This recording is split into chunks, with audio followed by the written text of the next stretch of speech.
All right, hello friends, welcome to एआर्स का YouTube channel. मेरा नाम है आयुष राठी और ये हमारा ट्रिक्स एंड चीट कोड्स का एक और नया एपिसोड है जिसमें मैं आप लोग ले लेने वाला हूँ वापस से WBJE 2020 के क्वेश्चंस। मुझे ऐसा लगा था कि WBJE में 2020 के अंदर में और क्वेश्चंस नहीं बचेंगे ट्रिक्स लगाने के लिए, बट मैं गलत था। मैंने थोड़ा और ध्यान से देखा तो मुझे और 4 क्वेश्चन मिल गए जिसे मैं ट्रिक्स लगा सकता हूँ। और मजे की बात है, इसमें से 2 क्वेश्चन फिजिक्स के हैं, 1 क्वेश्चन केमिस्ट्री का और 1 क्वेश्चन मैथमेटिक्स का है। तो आप लोगों में से बहुत सारे बच्चों की डिमांड थी कि सर फिजिक्स में भी ट्रिक लगाना सिखाइए, केमिस्ट्री में भी लगाना सिखाइए। तो फिजिक्स के अंदर में, केमिस्ट्री के अंदर में भी आप ट्रिक्स देखोगे इस वीडियो के अंदर में। फिजिक्स की ट्रिक्स स्पेशली बहुत मजेदार है। मैंने कोलिजन वाले चैप्टर में ट्रिक लगाया है, करंट इलेक्ट्रिसिटी वाले चैप्टर में ट्रिक लगाया। आप लोग देखो इस वीडियो को एकदम दिल खोल के, बहुत ज्यादा आपको जो है मजा आने वाला है। वीडियो को अभी से आप लोग लाइक कर सकते हो, चैनल को सब्सक्राइब करके एआर्स का हिस्सा बन जाओ। उम्मीद करते हैं कि आपको वीडियो पसंद आएगी।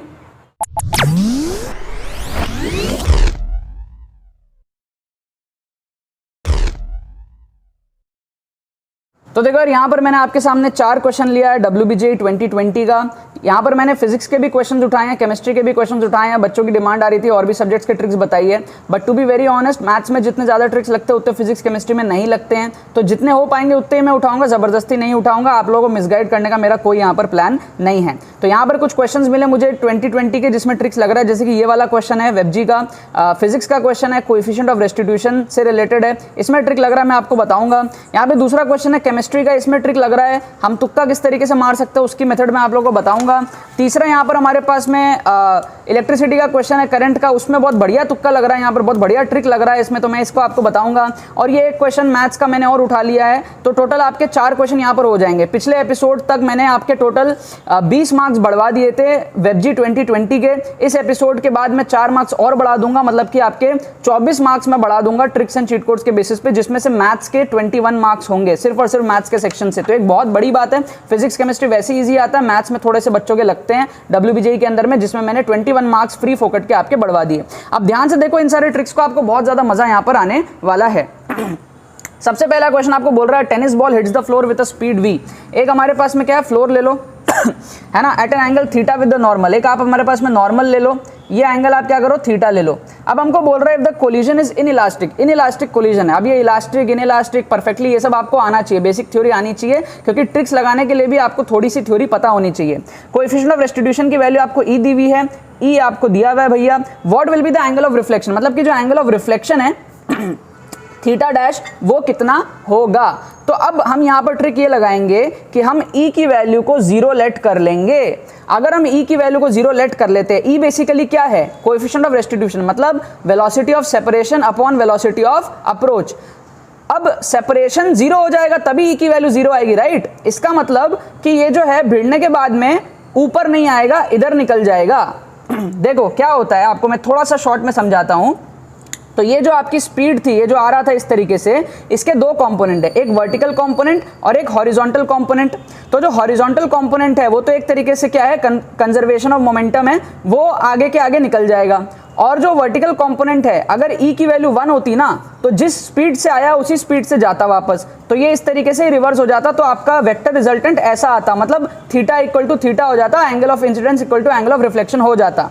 अब E की वैल्यू अगर आप कम करोगे तो होगा ये कि रिटर्न वाला जो y है वो छोटा होता चला जाएगा और x वाला एज इट इज रहेगा, मोमेंटम कंजर्वेशन। तो आपका ये जो एंगल है ना, ये आपका बढ़ते रहेगा जैसे जैसे आप E की वैल्यू को कम करोगे, मतलब रिटर्न करने की कैपेसिटी कम हो जाएगी, ठीक है ना। तो एक ऐसा सिचुएशन आएगा जब हम E की वैल्यू को पूरा 0 ले लें। तो अगर हम E की वैल्यू को पूरा 0 ले लेते हैं, तो ये अगर थीटा से आया है तो इसका 2 कंपोनेंट है, राइट। मैंने बताया आपको, एक वर्टिकल और एक हॉरिजॉन्टल। तो हॉरिजॉन्टल कंपोनेंट तो एज इट इज रहेगा, लेकिन अगर E को 0 ले लिया जाए तो वर्टिकल कंपोनेंट पूरा खत्म हो जाएगा, मतलब कि भिड़ करके वापस उठ नहीं पाएगा। जैसे कि आप मिट्टी में कोई बॉल फेंक दो तो बॉल उठ नहीं पाती है, समझ रहे हो आप बात को, है ना। आप अगर बीच एरिया में जाकर के कोई बॉल फेंकोगे तो वो मिट्टी में धंस जाएगी, ऊपर नहीं आएगी वापस। वो हमारा क्या है, इलास्टिसिटी उसमें बहुत कम है, इनइलास्टिक कोलिजन हुआ वो, और परफेक्टली इनइलास्टिक कोलिजन हुआ, बिल्कुल भी ऊपर नहीं आया। अगर थोड़ा सा ऊपर आता है तो इनइलास्टिक बोलते हैं, मतलब E की वैल्यू कुछ पॉइंट्स में रहती है। अगर E की वैल्यू 1 होती है तो मतलब फुल इलास्टिक है, भिड़ के वापस आएगा सेम स्पीड से। E की वैल्यू 0 मतलब बिल्कुल इलास्टिक नहीं है, राइट। तो इन दिस केस जब हम E को 0 ले रहे हैं तो क्लियरली हमारा जो एंगल है वो कितना बन रहा है, 90 डिग्री का बन रहा है। तो ये हमारा ट्रिक है इस क्वेश्चन का। हम क्या करेंगे, ई की वैल्यू 0 ऑप्शंस में भी ले लेंगे। तो अगर हम यहाँ पर 0 लेते हैं तो थीटा इंटू 0 इज 0, लेकिन हमको तो 90 चाहिए तो इसको एलिमिनेट करो। यहाँ पर अगर हम ई को लेते हैं 0 तो ये भी पूरा का पूरा 0 आ जाएगा, लेकिन हमको तो 90 डिग्री चाहिए, इसको भी एलिमिनेट करो। बी ऑप्शन में अगर हम डालते हैं 0 तो ये आएगा sine inverse something by infinity, मतलब समथिंग बाई 0 मतलब इन्फिनिटी। समझ रहे आप बात को? ये अगर मैं यहाँ पर 0 लेता हूँ तो साइन थीटा बाई 0 इन्फिनिटी हो जाएगा, लेकिन साइन इनवर्स की वैल्यू तो -1 से 1 के बीच में लाई करते हैं, इन्फिनिटी तो होता ही नहीं है। इसको भी एलिमिनेट करो। ऑप्शन ए में आप देखो ई की वैल्यू अगर हम 0 डालेंगे तो ये आएगा इन्फिनिटी, है ना, समथिंग बाई 0 इज इन्फिनिटी, और tan इनवर्स इन्फिनिटी मतलब 90 डिग्री, क्योंकि tan 90 इन्फिनिटी होता है ना, tan 90 क्या होता है, इन्फिनिटी होता है, राइट। तो ये हमारे पास में क्या हो जाएगा, 90 डिग्री आ जाएगा tan इनवर्स इन्फिनिटी, मतलब tan 90 इन्फिनिटी होता है तो उसका इन्वर्स करेंगे इन्फिनिटी का tan का, तो वो आपको 90 डिग्री ही देगा। तो 3 ऑप्शन एलिमिनेट हो गए, एक ऑप्शन हमारा बच गया, 90 डिग्री आ रहा है, तो इस ऑप्शन को हम लोग क्या करेंगे, करेक्ट करके आगे चले जाएंगे। तो ये ट्रिक आपके लगेंगे, ऐसे क्वेश्चन में ट्रिक लगते हैं जब हम वैल्यूज को अज्यूम कर सकते हैं। बहुत मजा आता है इन सारे क्वेश्चंस को। अगर आप एक्चुअल तरीके से सॉल्व करोगे, हो सकता है आपसे सॉल्व ना हो, या फिर हो सकता है आप कंफ्यूज हो जाओ, लेकिन इस तरीके से करने पर ना आपको गारंटी है कि आपका आंसर जो है एकदम सही हुआ, आपको खुद को पता है कि हाँ ये एकदम सही हुआ है, राइट। अच्छा, अब देखते हैं तुक्का कैसे मारा जाता है। बहुत बार ऐसा होता है कि हमारे पास में जो मार्किंग पैटर्न है, जैसे वेबजी का जो मार्किंग पैटर्न है वो आपका +1 और -1/4 है, राइट। तो अगर आप सपोज कर लो 4 क्वेश्चन में तुक्का मारते हो, राइट, तो आपके 4 में से कोई एक सही होने के चांसेस हैं, राइट। तो आपके 4 में अगर एक सही हुए तो आपको +1 मिला, और बाकी 3 गलत हुए तो आपको मिला -3/4।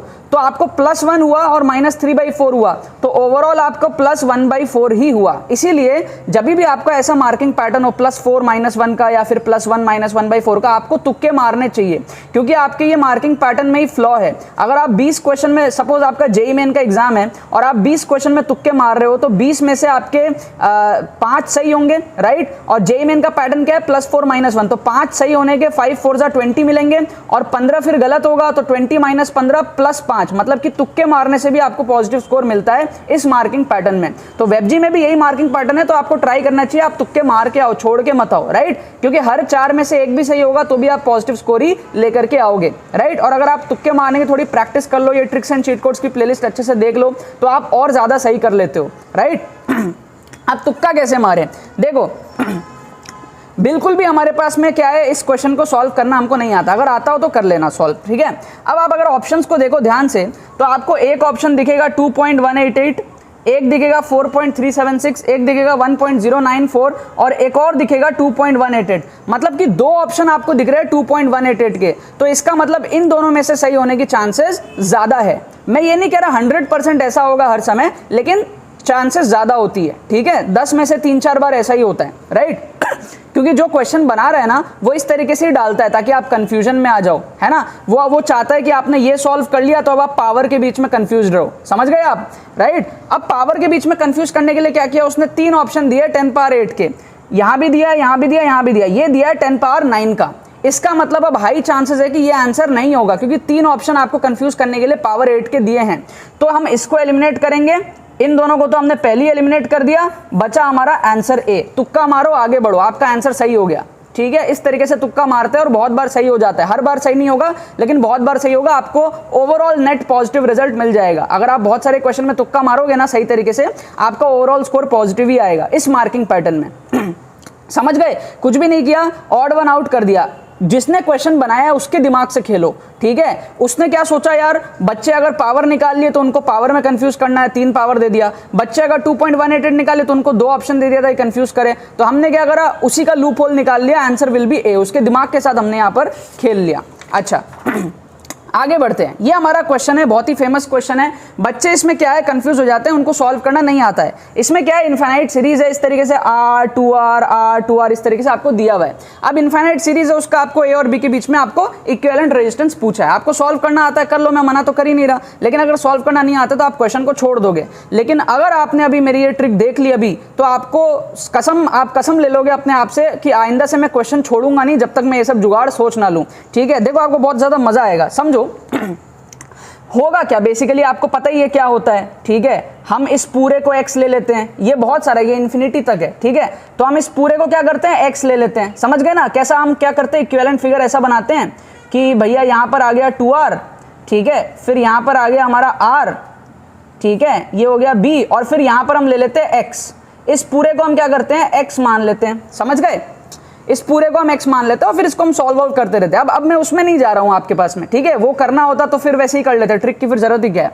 लेकिन मैं बस इतना कह रहा हूं आपसे कि हम जो भी इसको सॉल्व करेंगे, इस पूरे को हम सॉल्व करेंगे, राइट, इस पूरे को हम सॉल्व करेंगे, इसको हम सॉल्व करेंगे, राइट, लास्ट में क्या होगा, what will be the last step, the last step will be to add this with 2r, क्योंकि 2r के साथ वो सीरीज में आएगा, चाहे जो भी आए that will be in series with 2r, तो वो लास्ट में 2r के साथ ऐड ही होने वाला है, राइट, राइट, तो इसका मतलब जो भी आंसर आएगा वो 2r से बड़ा होगा, करेक्ट है, 2r के साथ ऐड होगा तो 2r से बड़ा होगा, तो जो जो ऑप्शन 2r से छोटे हैं वो आंसर नहीं होंगे। अब आप ध्यान से देखो, √3 की वैल्यू होती है 1.7, 1.7 प्लस 1 मतलब 2.7, 2.7 डिवाइडेड बाई 2 कितना हुआ 1.3 समथिंग, तो काटो इसको, समझ गए, ये तो और छोटा हो गया, माइनस हो गया, काटो इसको, 3/2 मतलब 1.5, छोटा ही है 2 से, काटो इसको, √3 प्लस 1, 1.7 प्लस 1 2.7r, एक ही ऑप्शन है जो 2r से बड़ा है, इसका मतलब यही वाला ऑप्शन हमारा सही होगा। समझ गए आप, इतना गंदा जुगाड़ है ना, जो क्वेश्चन बनाया होगा ना इसको वो भी देख के शर्मा जाएगा, बोलेगा यार ऐसी तैसी कर ली, ठीक है, कुछ भी नहीं करना, लास्ट में 2r से ऐड होना ही है, तो आपका आंसर 2r से बड़ा ही होने वाला है।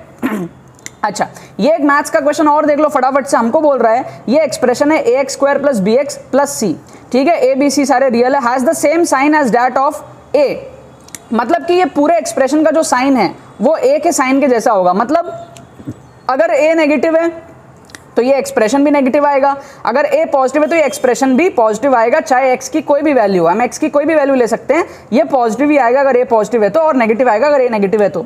ऐसा कब हो सकता है, ठीक है, तो मैथमेटिक्स में तो यार इसका डायरेक्टली हम लोग थ्योरी के अंदर में बच्चों को पढ़ाते ही हैं, लेकिन अगर आपको अगर नहीं आता है तो आप ट्रिक लगा के ऑन द स्पॉट इसको सॉल्व कर सकते हो। अगर आपको याद नहीं है तो क्या कर सकते हो आप, देखो आप ना कोई एक सीरीज ले लो, मतलब जैसे कि आप सपोज कर लो x + 1 = होल स्क्वायर, राइट, तो ये क्या हो जाएगा, ये हो जाएगा x² + 1 + 2x, तो x² + 2x + 1 इस फॉर्मेट में हो गया, राइट, तो यहाँ से क्लियरली हमको a की वैल्यू मिल जाएगी 1, b की वैल्यू मिल जाएगी 2 और c की वैल्यू मिल जाएगी 1। क्या आपको बात समझ में आया, कंपेयर करके, ये हमने मन से ले लिया, ऐसे ही मन से ले लिया, टेंशन नहीं, ऐसे मन से कुछ भी लेकर रैंडमली ट्राई करो, ठीक है।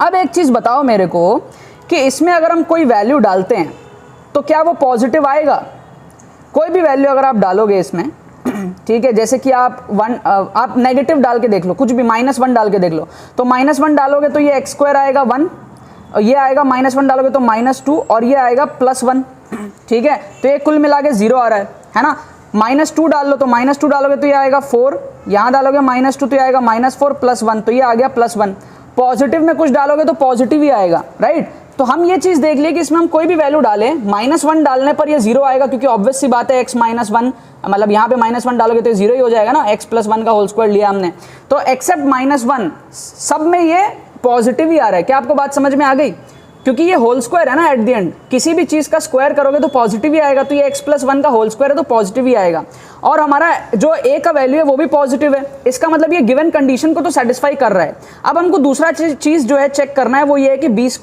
4ac को हमको चेक करना है, तो b² - 4ac करके देखो, b² की वैल्यू है 4, राइट, और -4ac करेंगे तो -4 आ जाएगा = 0, राइट, तो ये कितना हो गया, = 0 हो गया, मतलब कि b² - 4ac क्या हो गया, 0 हो गया। अब ऑप्शंस को आप चेक करो, पहला ऑप्शन > 0 बता रहा है, =0 का ऑप्शन ही नहीं है फर्स्ट वाला, तो इसको हमने एलिमिनेट कर दिया। फिर हमारे पास में दूसरा ऑप्शन क्या है, b² - 4ac ≠ =0, तो =0 तो आ गया, तो इसको भी हमने एलिमिनेट कर दिया।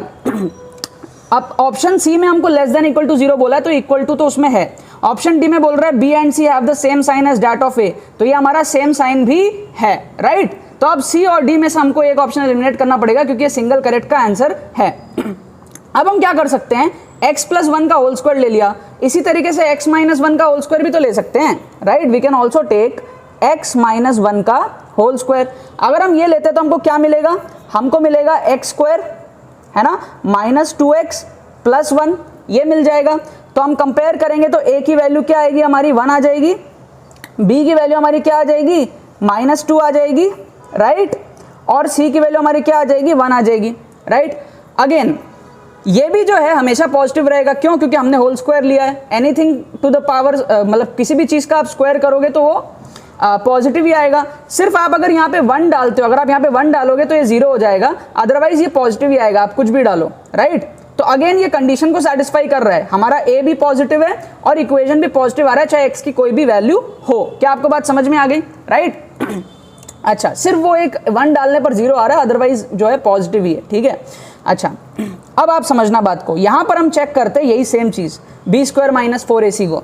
तो अगर हम यहां पर b² - 4ac करेंगे तो अगेन क्या हुआ, 0 हो गया, है ना, क्योंकि -2 का स्क्वायर इज 4 और -4ac करेंगे वापस से 0 हो गया। इसका मतलब ये जो b² - 4ac है ये 0 आ रहा है। अब ये जो साइन वाला चक्कर है ना उसको चेक करो। यहां पर बोल रहा है b and c have the same sign. यहां पर b का साइन क्या है, -2 है, c का साइन क्या है, प्लस, मतलब माइनस प्लस अलग अलग साइन है। हमको बोल रहा है b और c के साइन सेम होंगे a के जैसे, लेकिन यहाँ पर तो a के जैसा साइन नहीं है, a पॉजिटिव है, b नेगेटिव है, c पॉजिटिव है, अलग अलग साइन आ गए, सेम साइन नहीं आए तीनों के, तो d वाला ऑप्शन भी एलिमिनेट हो गया। अब बचा एक ही ऑप्शन यार, ये वाला ऑप्शन आ गया यार, ठीक है। वो तो हमने क्या है इस तरीके से लिया है ना कि ये 0 बन रहा है, मतलब हमने जैसे तैसे ऑप्शन को एलिमिनेट कर दिया, राइट। हमारा एक 1 डालने पर 0 आ रहा है, हमेशा ग्रेटर देन 0 नहीं आ रहा है, ये चीज़ ध्यान रखना, ठीक है, हमेशा पॉजिटिव नहीं आ रहा है, लेकिन हाँ उस 1 रखने के अलावा बाकी सब में पॉजिटिव ही आ रहा है, right. So we are almost close to this, हमारा लेस देन 0 नहीं आया। आप अगर कुछ और क्वाड्रेटिक इक्वेशंस लेकर के ट्राई करोगे, अपने मन से ही 2-4 लेकर ट्राई करो, तो आपको आइडिया लग जाएगा कि हाँ ये लेस देन इक्वल टू 0 आ रहा है, राइट। हमने बाकी ऑप्शन तो वेरी क्लियरली एलिमिनेट कर लिया। हम सी आंसर एग्जैक्टली सॉल्व नहीं कर पाए सही तरीके से, बट बाकी हमने एग्जैक्टली सही तरीके से एलिमिनेट किया है, तो that mean C is the correct answer. हम इसको तुक्का मार के आगे जा सकते हैं, आपका सही हो जाएगा। इस तरीके से यहाँ पर हमने तुक्का आपको सिखाया, मैंने यहाँ पर बहुत बढ़िया तुक्का लगाया, +2r से ज़्यादा ही होगा, ठीक है। यहाँ पर तुक्का मारना सिखाया, ब्लाइंड गेस करना सिखाया, फटाफट 1 सेकंड 1 मिनट के अंदर अंदर, 1 मिनट भी नहीं लगेगा यार, 20 सेकंड लगेगा। और यहाँ पर हमने ई की वैल्यू को 0 अज्यूम करके सॉल्व करना सिखाया, फिजिक्स के अंदर में, क्वेश्चन में, मैकेनिक्स के अंदर में, ठीक है। बाकी तो बस यही बात है। तो यार आई होप आपको वीडियो पसंद आई होगी, आपने इन ट्रिक्स को अच्छी तरीके से देख लिया होगा, समझ लिया होगा, वीडियो को आपने एंजॉय करा होगा। अगर आपको इस वीडियो से कुछ भी हेल्प मिली है तो वीडियो को लाइक करना मत भूलना और शेयर करना मत भूलना बाकी सारे फ्रेंड्स के साथ में, ताकि वो भी इस प्लेटफॉर्म को मजा उठा सके। बाकी तो बहुत बहुत धन्यवाद इस वीडियो को देखने के लिए, बने रहिए यार।